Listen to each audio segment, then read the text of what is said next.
video, we will discuss a very important and a little bit difficult theory, structuralism. As the name suggests, this theory is very much dependent on the concept of a structure. Thus, we will begin from what a structure is. To easily understand the points, when I talk about structure, please keep this puzzle game in your mind. A structure is formed when we arrange some parts in a specific order. Thus, we can say a structure is made of constituent parts, and these parts will have a meaning inside the structure which is different from the meaning that they will have when they are kept outside the structure. So, how is this new meaning produced by the parts? The parts get their new meaning through relations between these parts themselves, and these relations are arbitrary. So, the important point that I am trying to convey to you is that the meaning of the parts in the structure will be very different from their meaning outside the structure. Take hydrogen and oxygen for example.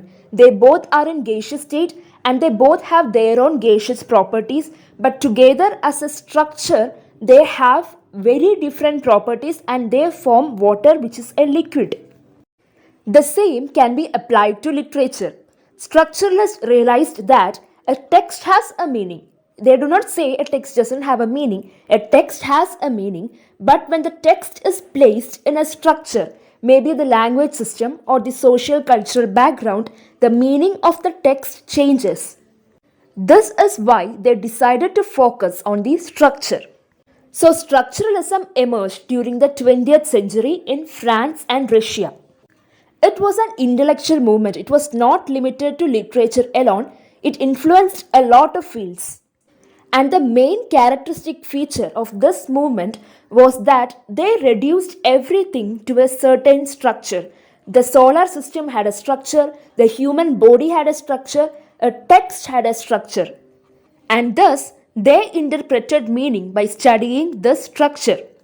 And when this movement came, it was very controversial because it challenged the new criticism which existed before. According to the new critics, the text was enough, the meaning was inside the text. Whereas the structuralists believed in the importance of a structure in which this text could be placed. Thus, structuralist criticism is against text-focused method and it argues that all works should be set in the context of structures that surround them. Some important structuralists are Ferdinand de Saussure, Claude Lévi-Strauss and Roland Barthes. Now let's see what meaning is for structuralists. According to them, meaning is not a private experience. As told earlier, even though the text has a meaning, that meaning is determined by the structure of the language system in which it occurs. According to the structure, the meaning also differs. Thus, we can say that a text is a product of the system, it doesn't produce the system. The structuralists also believe that the meaning comes from differences like binary differences. For example, if you see a pen, you know it is a pen because it is different from a pencil or a book. So, meaning occurs through differences. That is the basics of structuralism. Now, you should also know what semiotics is because many theories put forward by the structuralists are closely related to this study known as semiotics. Semiotics is the study of signs. By signs, I mean anything that can communicate a different meaning. Saussure is a very important figure associated with semiotics and he has put forward the idea that sign is a combination of signifier and signified.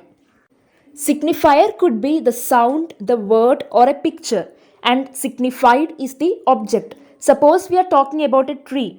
When we say tree, the word tree is the signifier and the original tree is the object, the signified. We will talk about signs in detail in the video on Saussure. For now, semiotics is the study of signs. The structuralism that we are talking about forms the basis of semiotics. That is, the meaning of a sign is dependent on the structure in which it is placed or the context.